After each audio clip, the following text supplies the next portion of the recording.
Chapter 17 of Jane Austen's Pride and Prejudice. All right. So Elizabeth related to Jane the next day what had passed between Mr. Wickham and herself.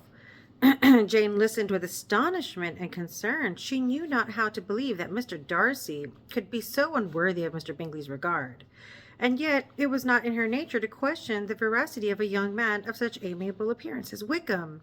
So did you hear what she just said? She's like, oh my gosh, I can't believe Mr. Bingley would be friends with a guy like Darcy. She was like, so she's kind of like, I don't know if Darcy really is like that. But then she said she would never question Wickham because of the way he looks. Okay.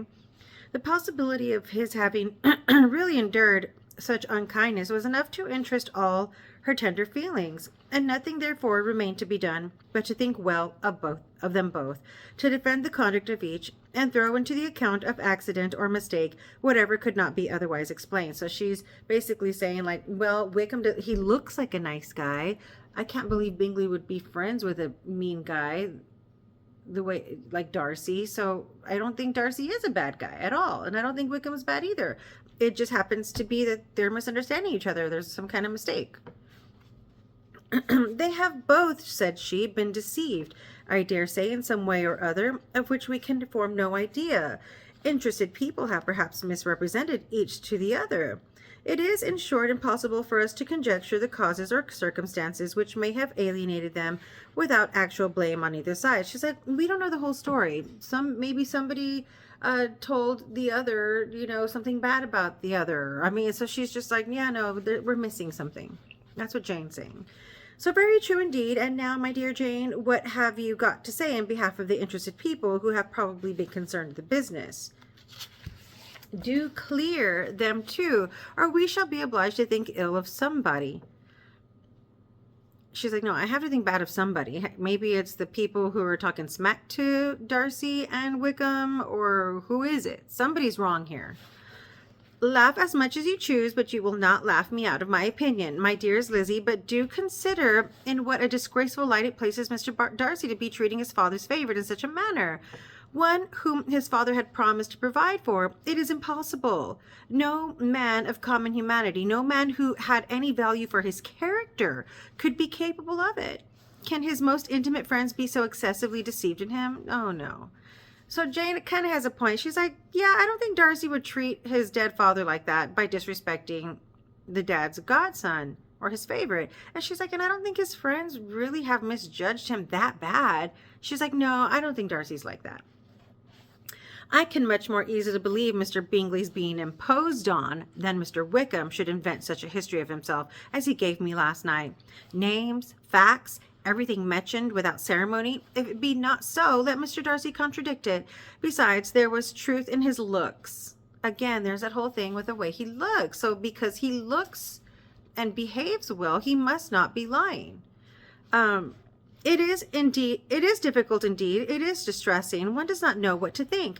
I beg your pardon. One knows exactly what to think. But Jane could think with certainty on only one point, that Mr. Bingley, if he had been imposed on, would have much to suffer when the affair became public. So Elizabeth is suggesting that maybe Mr. Bingley is being deceived by Darcy, that maybe Darcy really isn't this cool guy that Bingley thinks he is. So, and now Jane's like, oh my goodness, well, if that's true, then poor Mr. Bingley's going to have, a terrible time when the truth comes out about Darcy's and be like, well, crap, I was this guy's friend, So anyway, the two young ladies were summoned from the shrubbery where this conversation passed by the arrival of some of the very persons by whom they had been speaking. Mr. Bingley and his sisters came to give their personal invitation for the long-expected ball at Netherfield, which was fixed for the following Tuesday. The two ladies were delighted to see their dear friend again, called it an age since they had met, and repeatedly asked what she had been doing with herself since their separation. To the rest of the family they paid little attention, avoiding Mrs. Bennet as much as possible, saying not much to Elizabeth, and nothing at all to the others. They were soon gone again, rising from their seats with an activity which took their brother by surprise, and hurrying off as if eager to escape from Mrs. Bennet's civilities. They're like, okay, we're dropping off this invitation to the ball we're having at Netherfield, but we don't want to talk to your mom, so we got to go. Bye. The prospect of the Netherfields ball was extremely agreeable to every female of the family. Mrs. Bennet chose to consider it as given in compliment to her eldest daughter, and was particularly flattered by receiving the invitation from Mr. Bingley himself, instead of a ceremonious card. Jane pictured to herself a happy evening in the society of her two friends and the attentions of their brother.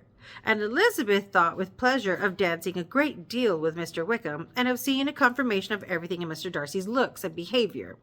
The happiness anticipated by Catherine and Lydia depended less on any single event or any particular person, for though they each, like Elizabeth, meant to dance half the evening with Mr. Wickham, he was by no means the only partner who could satisfy them, and a ball was, at any rate, a ball, and even Mary could assure her family that she had no disinclination for it. So every girl, every Bennet sister was like, oh, I can't wait for the ball because of different reasons, right?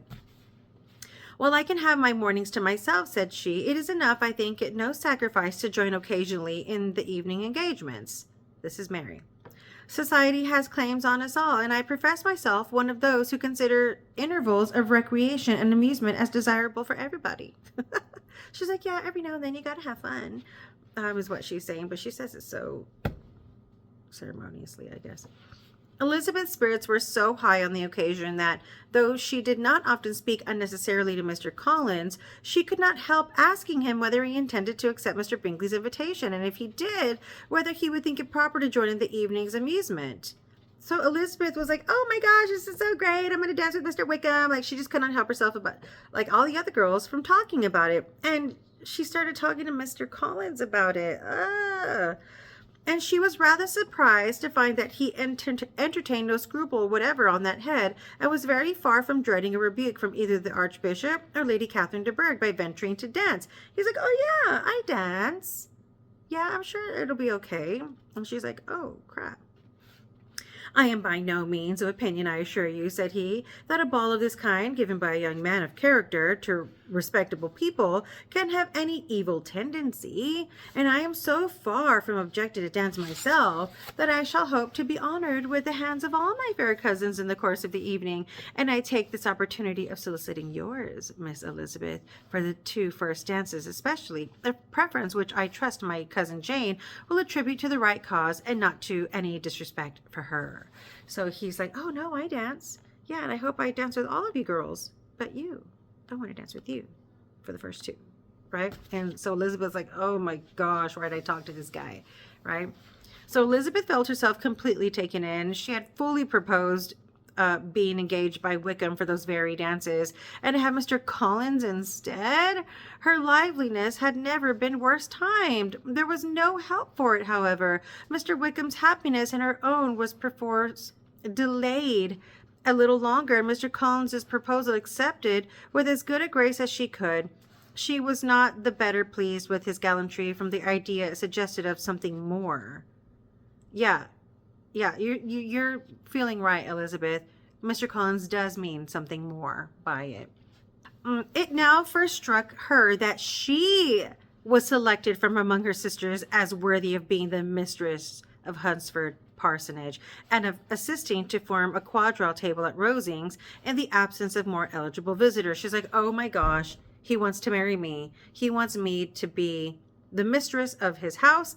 The idea soon reached to conviction as she observed his increasing civilities toward herself, and heard his frequent attempt at a compliment on her wit and vivacity, and though more astonished than gratified herself by this effect of her charms, it was not long before her mother gave her to understand that the probability of their marriage was exceedingly agreeable to her. So Mom's like, oh, imagine if you married Mr. Collins, that'd be great, I'd love it. Elizabeth, however, did not choose to take the hint, being well aware that a serious dispute must be the consequence of any reply. She's like, I'm not even going to talk about it because I'm just going to fight with my mom. Mr. Collins might never make the offer. Until he did, it was useless to quarrel about him. She's like, yeah, he may never even ask, so why fight about my mom right now? Or why fight with my mom right now about it he may not even ask me to get married. If there had not been a Netherfield ball to prepare for and talk of, the youngest Miss Bennets would have been in a pitiable state at this time, for from the day of the invitation to the day of the ball, there was such a succession of rain as prevented their walking to Meryton once.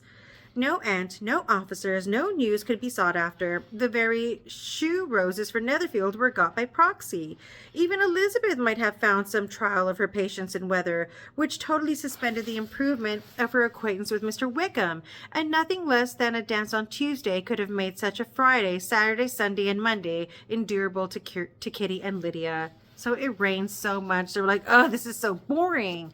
Good thing we have a ball to prepare for and talk about, because if not, we just, lose our minds in boredom.